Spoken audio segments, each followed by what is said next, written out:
ल अब स्टार्ट गरौँ है एजिङ सेड्युल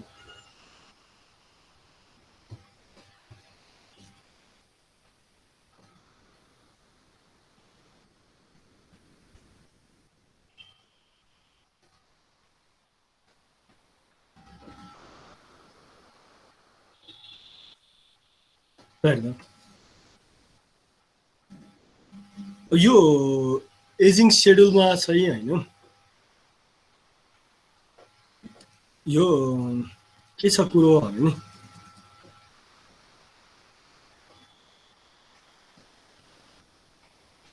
यो ब्याड डेब्टको एन्ट्री कसरी गर्ने एजिङ सेड्युलबाट एउटा हामी एउटा सेड्युल प्रिपेयर गर्छौँ यो ब्याड डेब्ट एक्सपेन्सेस कति हो भनी जान्नलाई यो एमाउन्ट के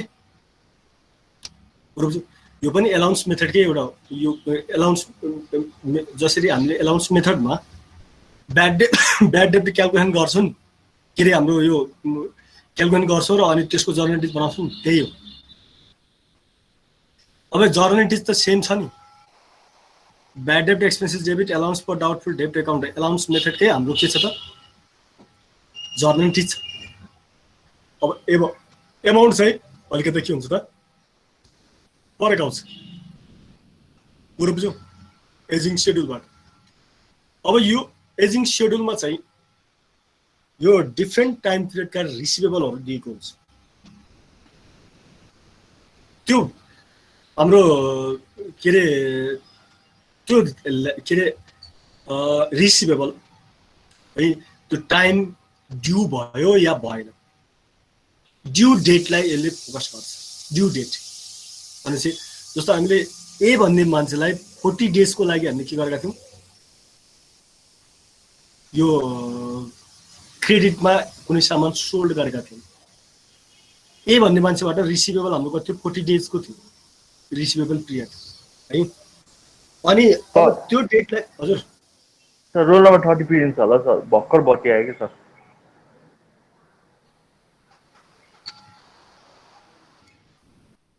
पहिला एउटा एजिङ सेड्युल नै हेरौँ यो कस्टमरको नेम छ यो एजिङ सेड्युल हो के ठीक छ यो एजिङ सेड्युल हो यो यो यो के छ एल आस भन्ने छ यो कस्टमर हो यसको चाहिँ यो रिसिभेबल एमाउन्ट कति छ भने चाहिँ 4400 छ ठीक छ अनि यो ड्यू यसको यो करेन्ट पिरियडको भयो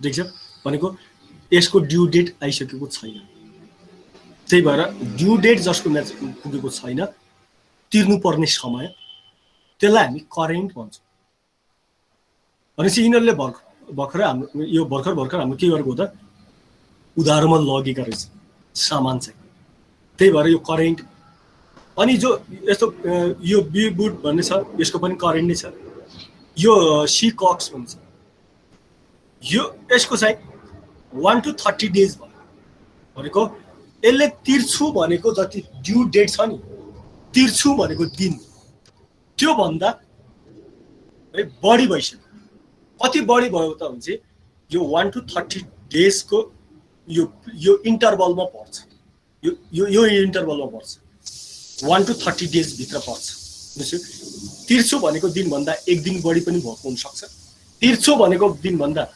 20 डेज पनि बढी भएको हुन सक्छ तिर्छु भनेको डेज भन्दा 25 डेज पनि भएको हुन सक्छ भनेपछि यो चाहिँ 1 to 30 डेजमा छ यो number of past due number of days past due date भन्दा बढी भइसक्यो ड्यू डेटलाई क्रस गरिसक्यो पुरो बुझ्यो अनि ई को छ अनि त्यसपछि ई को कति छ त भनेपछि ओभर 90 डेज भनेपछि तिर्छु भनेको दिन भन्दा 90 डेज बढी भइसक्यो यानी कि ड्यू डेट भन्दा 90 डेज बढी भइसक्यो अनि यसै जी होपको छ है यो चाहिँ हाम्रो जी होप चाहिँ कति छ त यो 31 to 60 डेज भनेको तिर्छु भनेको ड्यू डेट भन्दा है तिर्छु भनेको दिन भन्दा यो 31 डेज बढी भइसक्यो, 35 डेज भइसक्यो, 50 डेज भयो होला,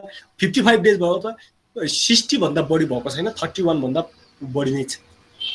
यो इन्टरभलमा यो चाहिँ यसको यो रिसिभेबल एमाउन्ट छ। बुझ्यो? एउटा टाइम इन्टरभल दिन्छ, त्यो टाइममा है कतिजनाको हाम्रो यो रिसिभेबल छ, त्यो रिसिभेबललाई कति भयो है, यसरी क्लासिफाई गर्छौँ भनेपछि त्यो के हो त एउटा एजिङ सेड्युल भन्छ। यो चाहिँ हाम्रो अब क्वेसन थियो। अब यसलाई हामीले यसरी क्याटेगोराइज गर्न सक्छौँ हेर त। अब हामीले सोल्युसन गर्ने भनेको यसरी हो। 85,600 भनेको यो अब यो हाम्रो यो टोटल हेर त करेन्टमा यो एलबी अनि यो ए टोटल गरेर कति छ 85,500 छ के अरे 600 छ। यो अब यहाँ तिमीहरूको यहाँ मिस्टेक छ क्या, यो मैले तिमीहरूको बुकबाट चाहिँ यो बुक छ नि त मेरो त्योबाट स्क्रिन के अरे बुकको पिडिएफबाट स्क्रिनसट गरेर यो उल्लेको हो क्या के अरे यो इमेज लिएको र यहाँ यो टोटल एड गर्दाखेरि 85,600 हुनुपर्ने। ठिक छ।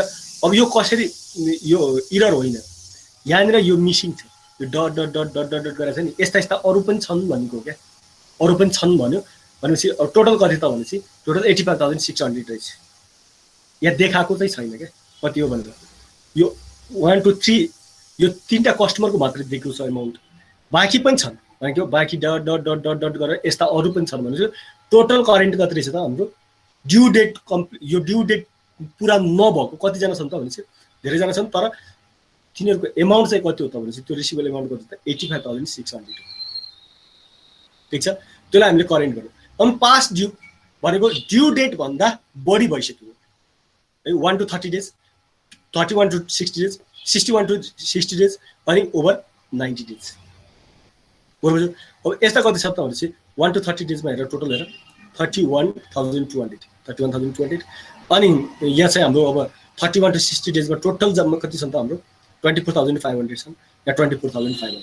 यसरी हामीले के गर्यो त यो एकाउन्ट रिसिभेबललाई क्याटेगोराइज गर्यो के को आधारमा भनेपछि on the basis of due डेटको आधारमा ए ड्यू डेटको बेसमा हामीले के गर्यो त यो क्याटेगोराइज गर्यो रिसिभेबल एमाउन्टलाई, कस्टमरको एमाउन्टलाई।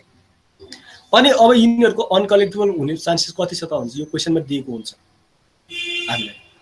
अब यो करेन्टको अनकलेक्टेबल है अनकलेक्टेबल पर्सेन्टेज कति छ त भनेपछि 1 छ, किनभने उसको ड्यू डेट नै आएको छैन त, यसको अनकलेक्टेबल प्रोबेबिलिटी त बढ्दैन कमै हुन्छ, त्यही भएर 1% राखेको छ यसले इस्टिमेट। करेन्ट डेटमा यो हाम्रो अब यो करेन्ट पिरियडको जुन हाम्रो रिसिभेबल छ त्यसमा चाहिँ हाम्रो अनकलेक्टेबल कति हुनसक्छ त भनेपछि 1% इस्टिमेट गर्यो। अनि पास्ट डेटमा है दिन्छु भनेको दिनभन्दा बढी भइसक्यो, कति बढी भयो भने चाहिँ 1 to 30 डेज बढी भन्छ, 1 to 30 डेज भनेपछि अब यिनीहरूको चाहिँ अब दिन्छु भनेको दिनभन्दा पनि बढी भइसक्यो भनेपछि यिनीहरूको अनकलेक्टेबलको पर्सेन्टेज के छ त प्रोबेबिलिटी के छ त बढी छ, अनकलेक्टेबल हुने प्रोबेबिलिटी के हुन्छ त बढी हुन्छ।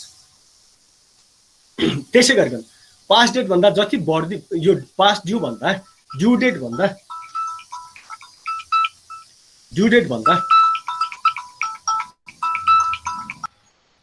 ल हेर त जति पास्ट ड्यू भन्दा भनेको दिन्छु भनेको तिर्छु भनेको डे भन्दा है बढी जति हुँदै गयो नि टाइम जति हाम्रो बढी यो हुँदै गयो त्यति हाम्रो अनकलेक्टेबलको पर्सेन्टेज के हुँदैछ बढ्दैछ।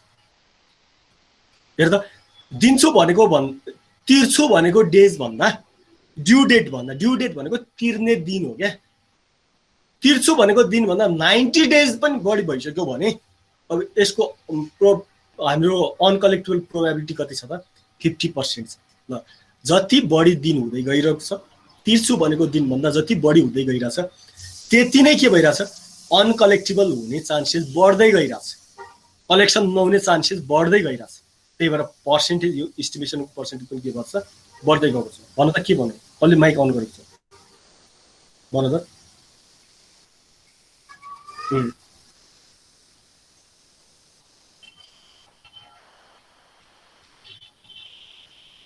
हो 1 देखि तिर्छु भनेको दिन भन्दा बढी भइसक्यो। कति भइसक्यो भने 1 to 30 डेज।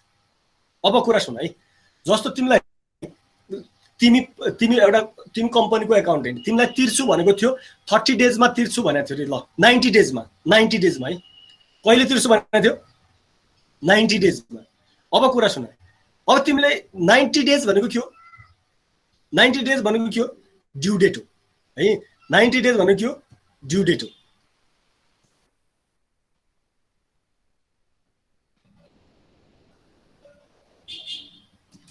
यो बुझ्नुपर्छ है, यो एकदमै ध्यान दिनु। यति हो। अनि त्यसपछि यो च्याप्टरै हाम्रो क्वेसन भट्टाभट क्वेसन गर्नु सिद्धि हो।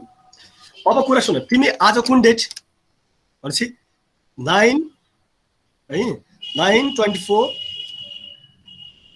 अनि 2021 यो डेट हो है।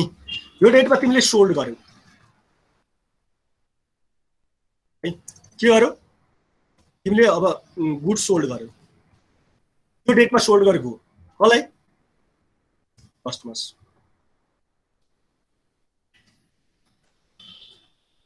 है ए भन्ने कस्टमरलाई। अब कुरा सुन, ए भन्ने कस्टमरलाई के गर्यौ तिमीले? सोल्ड गर्यौ। कुन डेटमा? यो डेटमा। ठिक छ। कतिको त भनेपछि ल यो हाम्रो $500 को $500 सामान त तिमीले के गर्यौ त? सोल्ड गर्यौ है। अब हेर,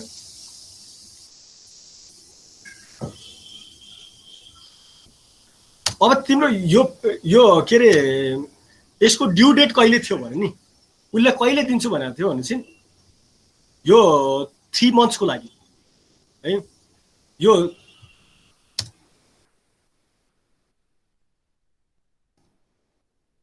हाम्रो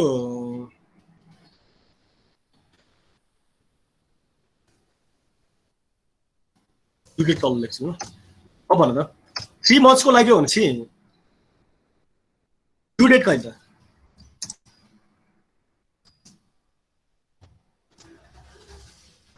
डिसेम्बर भएन सर? अब भन कहिले हुन्छ? 3 मन्थ्स भनेपछि कहिलेको लागि भनेपछि ड्यू डेट कहिले हुने भयो त? हाम्रो 9 12/21 यो डेटमा के भयो? ड्यू डेट भयो। यो दिनमा तिर्छु भनेको होइन त? अब यो दिनबाट काउन्ट गर तिम्रो। अब तिमीले एजिङ सेड्युल प्रिपेयर गरेर छौ होइन भनेपछि कहिले प्रिपेयर गरेर छौ भनेपछि एजिङ सेड्युल तिम्रो ल 25 मा तिमीले के गर्यौ है। यो 20 यो ल 10 मा 12 मा भनौँ न 12/12/2021 है।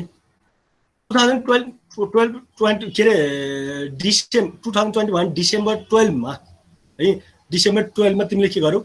एजिङ सेड्युल प्रिपेयर गर्यौ। टु प्रिपेयर एजिङ सेड्युल है।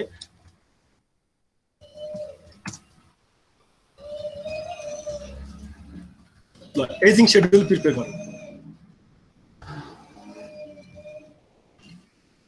अब मलाई एउटा कुरा भन्नु, यो डेटमा अब तिमीले के भन्छौ? पास्ट ड्यू हो कि भन? पास्ट ड्यू भन्छौ भन्दैनौ? दिन्छु भनेको दिन भन्दा कति दिन बढी भइसक्यो भने त तिमीले एजिङ सेड्युल प्रिपेयर गर्दाखेरि कति दिन बढी भयो? 3 महिना। कसरी 3 महिना भयो? दिन्छु तिर्छु भनेको दिन भन्दा तिर्छु भनेको दिन कहिले हो भन त? यो मन्थ के हो? सेप्टेम्बर होइन? सेप्टेम्बर हो नि। अब यहाँ हेर, तिमीले यो सेप्टेम्बर आज कति हो? 24। ल हेर, सेप्टेम्बर 24 भनेपछि डिसेम्बर 24 मा के हुन्छ? ड्यू डेट भयो। 3 महिना भएन? यहाँ त 3 मन्थ भयो नि यहाँदेखि काउन्ट गर्दाखेरि, हो कि होइन भन त? अब मलाई भन, यो त ड्यू डेट हो नि, तिमीलाई तिर्ने दिन कहिले हो? डिसेम्बर 2021 मा। अब तिमीले एजिङ शेड्युल प्रिपेयर गरिरहेको छौ कहिले? डिसेम्बर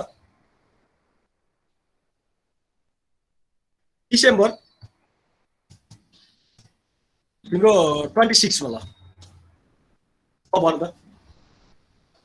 एजिङ शेड्युल कहिले प्रिपेयर गर्दैछौ? डिसेम्बर 26 मा।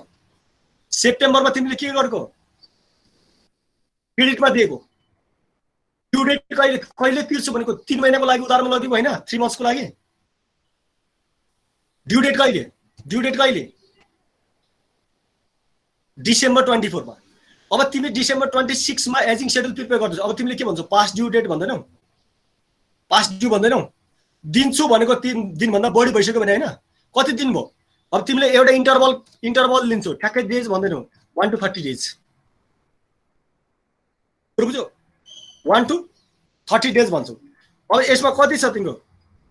1 to 30 डेजमा कति डलर नपाएको भनेपछि 500। अब मलाई भन त, यो 1 to 30 डेज भनेको के हो? अब यहाँदेखि ड्यू डेटदेखि काउन्ट गर्दा ड्यू डेटदेखि काउन्ट गर्दा कति दिन भयो? 24 मा 3 मन्थ हुन्थ्यो, 2 दिन भयो नि। तिर्छु भनेको दिन भन्दा 2 दिन बढी भइसक्यो के। अब भन त त्यो चाहिँ 1 to 30 भित्र परेको परेन?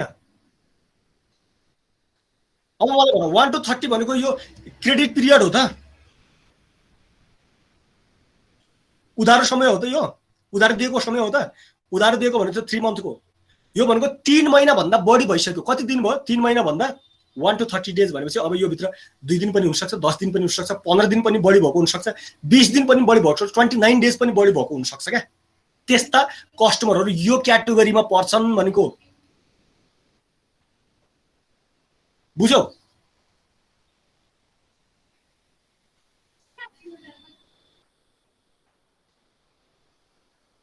हो, ड्यू डेट भनेको के हो भन त? ड्यू डेट हो तिर्नुपर्ने डेट हो, तिर्नुपर्ने दिन। अब पास्ट ड्यू भनेको के हो? पास्ट ड्यू भनेको के हो? तिर्छु भनेको दिन भन्दा बढी भइसक्यो भने हैन? पास्ट त्यो तिर्छु भनेको दिन गइसक्यो भने हैन? पास्ट ड्यू भनेको कति दिन गयो त? तिर्छु भनेको दिन भन्दा कति दिन गयो? 2 दिन गयो भनेपछि 2 दिन त यो भित्र परेन त? यो इन्टरभलमा परेन? यो त डेज हो नि। 1 to 30 डेज हो नि। यो त इन्टरभल हो नि एउटा त। 1 to 30 डेज भित्रको पास्ट ड्यू चाहिँ यो डेट यो उसमा छ भनेको। बुझ्यौ? ल एक्सप्लेन गर त मलाई। ल भन त यो एक्जाम्पललाई एक्सप्लेन गर त।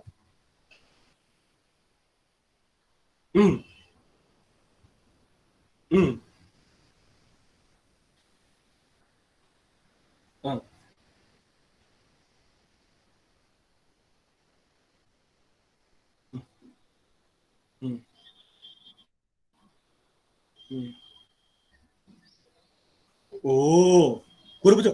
यहाँ हेर त, यहाँ 30 भयो, डिसेम्बर 30 भइदियो के हुन्थ्यो? कहाँ पर्थ्यो? 6 दिन हुन्थ्यो भनेपछि यही भित्र पर्थ्यो नि होइन? अब मलाई भन त यस्तो भइदियो भने के हुन्थ्यो?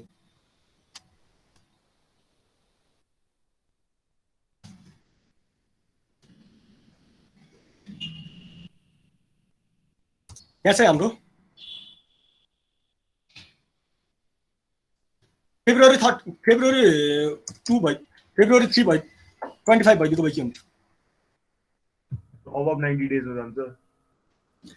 अब यहाँ हेर त, एबभ 90 डेज भन्नाले अब सुन त, यो उसले ड्यू कहिले गर्छ भनेको? डिसेम्बर महिना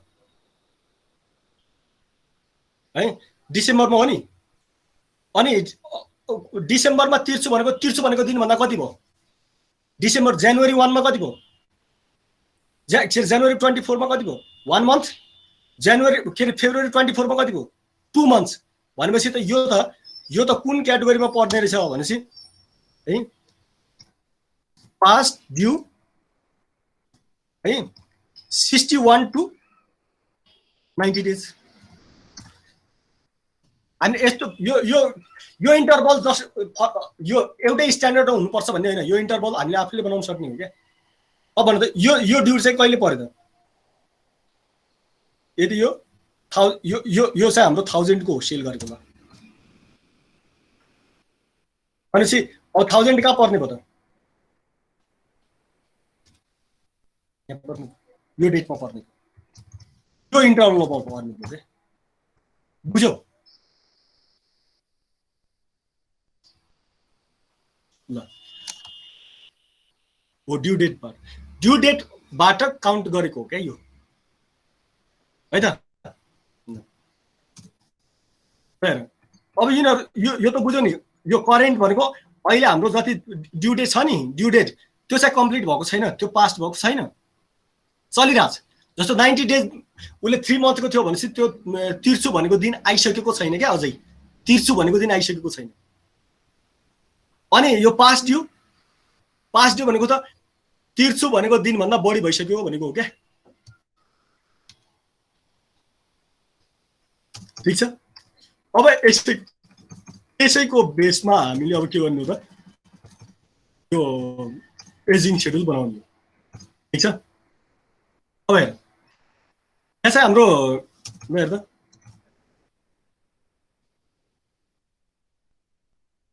ल अनकलेक्टेबल एमाउन्ट कति देखिन्छ त हेर त करेन्टको डेटबाट अनकलेक्टेबल एमाउन्ट भनेको के हो ब्याड डेट होइन अनकलेक्टेबल भनेको ल यहाँ कति छ 856 छ यसको यो 1248 छ सबै टोटल हाम्रो कम्पनीको टोटल यो अकाउन्ट रिसिभेबल हेर्दाखेरि अनकलेक्टेबल एमाउन्ट कति देखिन्छ त 14,554 देखिन्छ हो कि होइन त 14,554 देखिन्छ बुझ्यो मैले भनेको यस अनकलेक्टेबल सर त्यो छ नि 61 to 60 डेज भनेर लेखेको छ 61 to 80 हो त्यो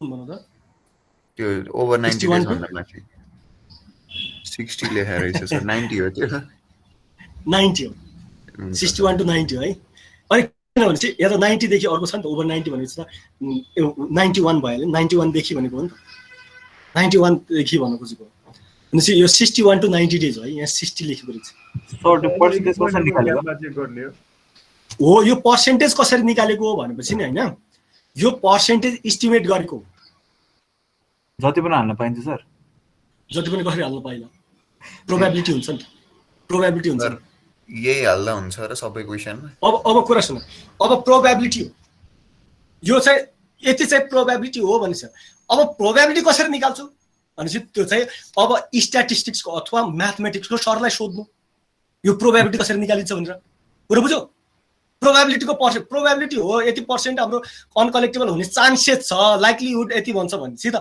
त्यो त हाम्रो के हो प्रोबेबिलिटी भनेपछि एक्जाम सबै काम एकाउन्टेन्टले गर्दैन सबै काम सबै कुरो एकाउन्ट टिचरले भन्दैन मलाई प्रोबेबिलिटी निकाल्न आउँदैन मलाई के हुन्छ प्रोबेबिलिटी क्वेसनमा दिएको हुन्छ कि त उसले लास्ट इयरमा यति थियो यो त्यसबाट हाम्रो यति भएको थिएन अनि त्यही कुरा एस्टिमेट गर भनेपछि म चाहिँ सक्छु भनेपछि यो प्रोबेबिलिटी कसरी निकालेको हो भन्ने कुरा त यो म्याथमेटिक्स अर्को डिपार्टमेन्टको मान्छेलाई सोध्नुपर्छ त्यही भएर त कम्पनीमा विभिन्न खालका विभिन्न सब्जेक्टका मान्छेहरू हुन्छ नि बुझ्यौ सर एक्जाममा सबको एन्सर सेम हुनुपर्ने छैन यसमा अब यहाँ हेर न यो प्रोबेबिलिटी दिएको हुन्छ क्या क्वेसनमा दिएको हुन्छ ल हेर त क्वेसन हेर त ल यो हेर त यो क्वेसन अहिले एकछिनमा गराउने क्वेसन हो कि अहिले गर्ने भनेको यो एक्सर्साइजको फर्स्ट क्वेसन हो क्या exercise 7.1 Carter company sell on credit with term of N30 भनेको उधारो 30 डेजको दिएको रहेछ फर द 5 लाख है of account at the end of the year that not overdue भनेको यो करेन्ट हो कि होइन ओभर ड्यू चाहिँ भएको छैन क्या ड्यू डेट भन्दा बढी भएको छैन पास्ट ड्यू भएको छ नि नट ओभर ड्यू भनेपछि हामीले उधारोको दिएको टाइम चलिरहेछ there is a 90% probability of collection यो 5 लाखमा चाहिँ है कति यो कलेक्सन हुने प्रोबेबिलिटी छ भन्छ त कलेक्सन हुने प्रोबेबिलिटी कति छ भन्छ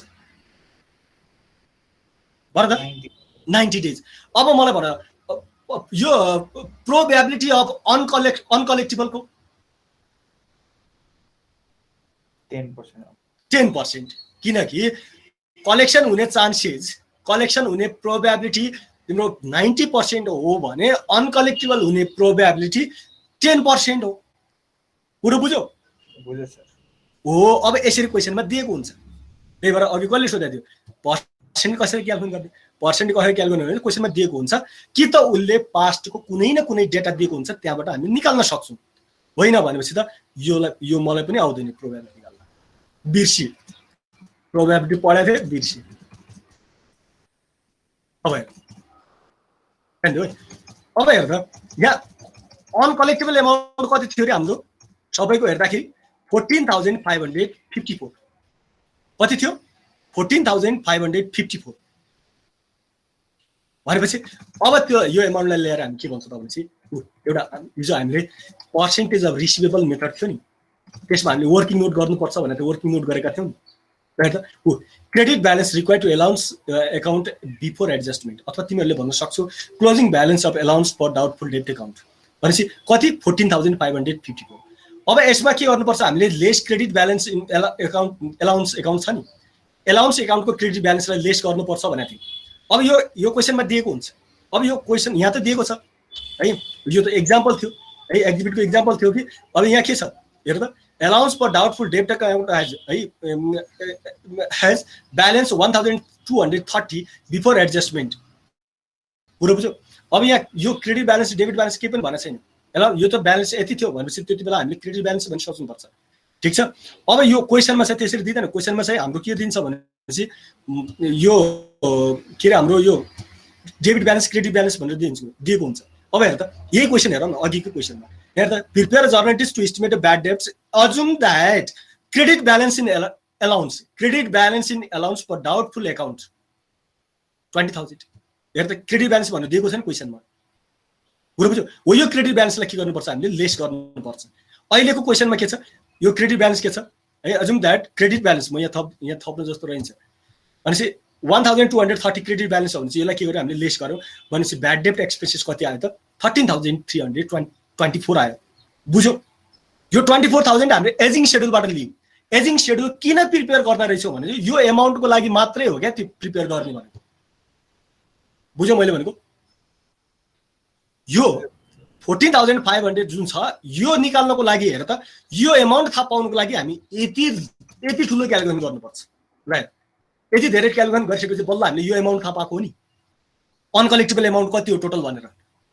कति रहेछ 14,554 त एजिङ सेड्युलबाट थाहा पायौँ। त्यो एजिङ सेड्युलको अनकलेक्टेबलको एमाउन्टलाई ल्याएर हामी यहाँ राख्छौँ अनि त्यसमा क्रेडिट ब्यालेन्स छ भनेपछि लेस गर्छौँ, डेबिट ब्यालेन्स छ भने एड गर्छौँ। कुरो बुझ्यौ? अनि क्रेडिट ब्यालेन्स छ लेस गरौँ। अब ब्याड डेब्टको इस्टिमेटेड ब्याड डेब्ट हामीले कति क्यालकुलेट गर्यो त 13,324। यो चाहिँ हाम्रो वर्किङ नोट गर्नुपर्छ भनेको थियो नि त हामीले। हो, यो एकाउन्ट रिसिएबलको केसमा चाहिँ हामीले यो निकाल्नु पर्ने हुन्छ, चाहे यो हाम्रो percentage of account receivable method approach होस् अथवा एजिङ सेड्युल एप्रोच होस् मेथड होस्, जुनसुकै भए पनि हाम्रो एकाउन्ट रिसिएबलमा चाहिँ हामीले यो वर्किङ नोट चाहिँ गरेको हुनुपर्छ। भनेपछि 13,324 के आयो त इस्टिमेटेड ब्याड डेब्ट आयो। अब जर्नलिस्ट बनाऊ, जर्नलिस्ट के हुन्छ त सिम्पल छ, ब्याड डेब्ट expenses debit, allowance for doubtful डेब्ट एकाउन्ट क्रेडिट। कुरो बुझ्यौ? ठिक छ, ल भन गाह्रो छ एजिङ सेड्युल छ। अब एजिङ सेड्युलको बारेमा केही अब यहाँ हामीले कन्सेप्ट लेखेका थियौँ एजिङ सेड्युलको होइन। अब यो अब तिमीले सरर पढ्यो भने नि मजाले बुझ्छौ। Some companies use a variation of percentage of account receivable approach to estimate bad debts. यो पनि त एकाउन्ट रिसिएबलकै एप्रोच हो नि त यो पनि, किनकि त्यहाँ पनि त हाम्रो एकाउन्ट रिसिएबलै छ नि सबै। प्रायः जस्तो कम्पनी, अब केही कम्पनीहरूले के गर्छन् त यो पर्सेन्टेज अफ एकाउन्ट रिसिएबल एप्रोचलाई लिन्छन् ब्याड डेब्टको लागि। The variation of actually refinement of approach because it consider the length of time that the receivable have been outstanding है। अब त्यहाँ चाहिँ के छ भनेपछि नि यो एकाउन्ट रिसिएबलको एप्रोच लिँदाखेरि चाहिँ के छ भने नि यो के अरे हाम्रो यो एकाउन्ट रिसिएबल एप्रोच लिँदाखेरि यसरी एजिङ सेड्युलको जसरी क्लासिफाई गरेको छ त, गरेको हुन्छ त। हिजो अस्तिको जुन हामीले पढेका थियौँ त्यहाँ क्लासिफाई गरेको हुन्छ, यो एकाउन्ट रिसिएबल यति दिन भयो, यो एकाउन्ट रिसिएबल यति दिन भयो, यति प्रोबेबिलिटी छ है। यो यसमा जति बढ्दै गयो त्यति प्रोबेबिलिटी बढ्दै जान्छ, जति कम छ प्रोबेबिलिटी घट्दै जान्छ भन्ने एजिङ सेड्युलले दिएको छ भने त्यस्तो त एलाउन्स मेथडले दिएको थिएन नि त। एलाउन्स मेथडले जति इन्डिङ ब्यालेन्स हो त्यसमा ड्याममै पर्सेन्ट लगाइदिन्छ, थोरै दिनुहोस् बढी दिनुहोस् मतलब भएन। कुरा बुझ्यो? ठिक छ। अनि it stands to reason that the older an account receivable is the less likely is to be collected. जति अब यहाँ जति बढी तिम्रो के हुन्छ त यो रिसिभेबल हुँदै जान्छ त्यति नै के हुन्छ, less likely it is to be collected. Collection हुने चान्सेस त घट्दै जान्छ नि त। And as you schedule categorize the various account by length of time outstanding. कुरा बुझ्यो? यो एजिङ शेड्युल भनेको त यो percentage of account receivable approach छ नि त्यसैको सुधारिएको रूप हो क्या यो। त्यसमा के थियो, त्यसले लेन्थ अफ टाइम आउटस्ट्यान्डिङ लिँदैन, यसले लिन्छ। फरक थियो। बाँकी क्यालकुलेसन भनेको र यो हेर त क्यालकुलेसन र यो वर्किङ नोट र यो ब्याड डेटको इन्ट्रिजमा के फरक छ र केही पनि फरक छैन, सबै कुरो उही छ। फरक के त भनेपछि एजिङ सेड्युलले length of time outstanding account रिसिभेबलको भेरियस एकाउन्टको चाहिँ टाइम कति भयो त त्यसको त्यही टाइमको आधारमा प्रोबेबिलिटी कति छ त अनकलेक्टेड हुने त्यो चाहिँ हेर्छ। अब यहाँ एक्जाम्पल थियो, an example of an aging schedule is shown in exhibit 7.1। यो एक्जाम्पल चाहिँ यो एक्जिबिट 7.1 मा देखाएको छ। एक्जिबिट 7.1 भनेको यो एक्जाम्पल र क्वेसन सोलुसन यही थियो। ठिक छ, कुरा बुझ्यो? अनि त्यहाँ के थियो भने चाहिँ अदम that the company policy is to allow 30 days for payment है। पेमेन्ट यो क्रेडिटको कति दिनको लागि दिँदो रहेछ त भने 30 days को लागि है नि। अनि the total on aging schedule are used as a basis for estimating bad debts as shown in exhibit 7.2 है। exhibit 7.2 मा हामीले यो ब्याड डेट उसको लागि एजिङ शेड्युल यसरी बनाउँछौँ। एक्जिबिट 7.2 मा चाहिँ एजिङ शेड्युलको टेबल हामीले यसरी नै बनाउने हो। कुरा बुझ्यो? यहाँ सोलुसनमा पनि हेर त मैले यसरी नै बनाइदिएको छु। 1 को सोलुसन थियो नि हाम्रो, 1 को सोलुसन हेर त। एक्सर्साइज अघि 7.1 थियो नि उसको क्याटेगोरी करेन्ट पास्ट ड्यू है। पास्ट ड्यूमा के छ, लेस देन 1 month छ, मोर देन 1 month छ। अनि एस्टिमेटेड छ एमाउन्ट छ। एस्टिमेटेड एमाउन्ट कति हो त, अब रिसिभेबलको एमाउन्ट हो। अनकलेक्टेबल हुने पर्सेन्टेज भनेर क्वेसनमा कलेक्टेबलको पर्सेन्टेज दिएको थियो त अनकलेक्टेबल हामी निकाल्न सक्छौँ। अनि अनकलेक्टेबल एमाउन्ट कति हो त त्यो निकाल्यौँ। अनि त्यसपछि हामीले यो क्वेसनमा क्रेडिट ब्यालेन्स भनेर 20,000 दिएको थियो, त्यसलाई लेस गऱ्यौँ। यो 1,85,000 यो इयरको भनेर हामीले अकाउन्ट रिसिभेबलबाट यो फाइन गऱ्यौँ। अनि ब्याड डेट कति रहेछ त, एस्टिमेटेड ब्याड डेट कति हो त 1,65,000। अनि एस्टिमेटेड ब्याड डेटको जनरेटिभ बनाइदियो, सिट दियो। क्वेसनले भनेको यही थियो। कुरो बुझ्यो? ल अब यो सँगै अब मैले अब नोट्स रिसिभेबलको बारेमा अब तिमीहरू पढ्नु। नोट्स रिसिभेबलको प्रब्लम हुने बित्तिकै त्यति बेला म गरिदिउँला होइन, किनकि नोट्स रिसिभेबलको बारेमा हामीले योभन्दा अगाडिको च्याप्टरमा पनि पढिसकेका छौँ। यो अगाडिको च्याप्टर भन्नाले हाम्रो के अरे फर्स्ट सेमेस्टरमा पढिसकेका छौँ नोट्स रिसिभेबलको बारेमा। अब अलिकता बढी यहाँ डिस्काउन्टिङको केस हुन्छ त्यति मात्र हो। बाँकी भनेको त नोट्स रिसिभेबलको के हुन्छ त, हामीले सामान सेल गऱ्यौँ, नोट्स के गर्यो, नोट इस्यु गरिदिउँ भनेपछि के हुन्छ, नोट्स रिसिभेबल डेबिट एकाउन्ट के सेल्स रेभेन्यू हुन्छ। अनि त्यहाँबाट इन्ट्रेस्ट आउँछ, किनकि नोट्स रिसिभेबलमा इन्ट्रेस्ट आउँछ, हामीलाई थाहा छ यो कुरो। एकाउन्ट रिसिभेबलमा इन्ट्रेस्ट आउँदैन, इन्ट्रेस्ट बियर गर्दैन। नोट्स रिसिभेबलले इन्ट्रेस्ट बियर गर्छ। फरक यति त हो नि। कुरो बुझ्यो? अब यो नोट्स रिसिभेबल आउने बेलामा हामी के गर्छौँ त, नोट्स रिसिभेबल भनेको प्रमिस रिटर्न हो, एकाउन्ट रिसिभेबल भर्बल प्रमिस हो है। यहाँ चाहिँ रिटर्न प्रमिस हुन्छ। अनि यो के गर्छ, इन्ट्रेस्ट रिक्वायर गर्छ, उसले चाहिँ इन्ट्रेस्ट हाम्रो बियर गर्दैन। यति त हो नि फरक। एउटा भर्बल प्रमिस, अर्को रिटर्न प्रमिस। एउटा इन्ट्रेस्ट बियर गर्छ, अर्को इन्ट्रेस्ट बियर गर्दैन। जर्नेन्टी चाहिँ हाम्रो सिम्पल छ। ठिक छ। अब इन्भेस्टमेन्ट दिँदाखेरि अब यो हाम्रो के अरे इन्भेस्टमेन्टको जर्नेटिज छन् होइन, स्टकमा इन्भेस्ट गर्दाखेरिको यो गर्दाखेरिको यी जर्नेटिज चाहिँ तिमीहरूले सजिलै छ, हामीले बुझे जस्तै तिमीहरू आफै भन्न सक्छौ। मैले कुनै स्टकमा इन्भेस्ट गरेँ भने जर्नेटिज के हुन्छ भन त? कुनै स्टकमा इन्भेस्ट गर्यो भने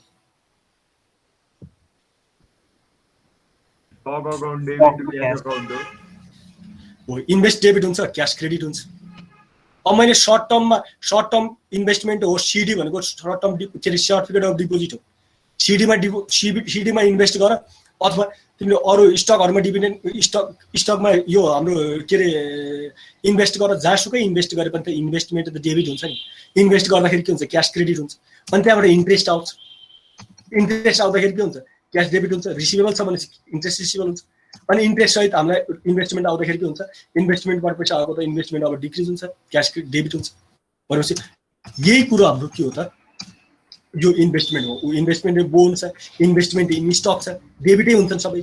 अनि क्याश क्रेडिट हुन्छ, अनि डिभिडेन्ड आयो, इन्ट्रेस्ट आयो, क्याश डेबिट भयो, डिभिडेन्ड क्रेडिट भयो। यो त हामीले त धेरै सिकिसकेको हो नि त। त्यही भएर अबको पार्ट चाहिँ तिमीहरूलाई गाह्रो छैन, यति हो हामीले पढ्नु पर्ने।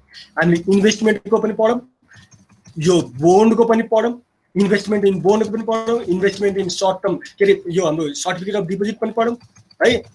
अनि त्यसपछि हाम्रो यो के अरे हाम्रो एजिङ सेड्युलको बारेमा हामीले पढ्यो, रिसिभेबलको बारेमा। भनेपछि receivable, investment bond, investment in stock, investment in certificate of deposit, यो एउटा जर्नलिस्ट बुझ्यो भने चाहिँ एउटा जर्नलिस्ट बुझ्यो भने सबै उस्तै छ नि। त्यही भएर हामीले यहाँ धेरै टाइम दिइराख्नु जरुरी छैन, हामीले टाइम दिनुपर्ने यति हो है। एजिङ सेड्युल छ, एजिङ सेड्युलमा हामीले बुझ्छ, ठिक छ। एलाउन्सको हामीले कसरी निकाल्छौँ त्यो पनि थाहा भयो। एलाउन्समा हाम्रो यो ब्याड डेब्टको इन्ट्रीहरू कसरी बनाउँछौँ, कुन कुन एप्रोचहरू छन् है। एलाउन्स मेथड, डाइरेक्ट एप्रोचबाट हाम्रो जर्नलिस्ट कसरी बन्छ, डाइरेक्ट राइट अफ मेथडबाट। एलाउन्स मेथडमा हाम्रो के एप्रोच छन्, एलाउन्स मेथडको ब्याड डेब्टको इन्ट्री के हुन्छ, र एजिङ सेड्युलमा हाम्रो के रहेछ, एजिङ सेड्युलबाट हामीले कसरी ब्याड डेब्ट क्यालकुलेट गर्छौँ र त्यसको रेकर्ड कसरी गर्छौँ, यो पनि क्लियर भयो, ठिक छ। ल भन, अब हामी च्याप्टरतिर जाउँ। एक्सर्साइज 7.1 है, एजिङ सेड्युलको छ। फर्स्टमै एजिङ सेड्युल दिएको छ। अहिले एजिङ सेड्युल अब क्वेसनमा फर्स्ट दिएको छ, तर तिमीहरूलाई थ्योरी हामीले एजिङ सेड्युलबाट किन गएन त भने चाहिँ एजिङ सेड्युल जब हामी एलाउन्स बुझ्छौँ, एजिङ सेड्युल त हेर्दा 2 मिनेटमा बुझ्न सकिन्छ। कुरा बुझ्यौ? अब यसो गरौँ, जो हाम्रो यो भयो। अब नेक्स्ट डेको क्लासदेखि हामी गरौँला नि त, 10-17 भइसकेको छ होइन। अब क्वेसन तिमीहरू हेर्नु, क्वेसन चाहिँ नेक्स्ट डेको क्लासमा सोल्युसन गरौँला, ठिक छ? हुन्छ?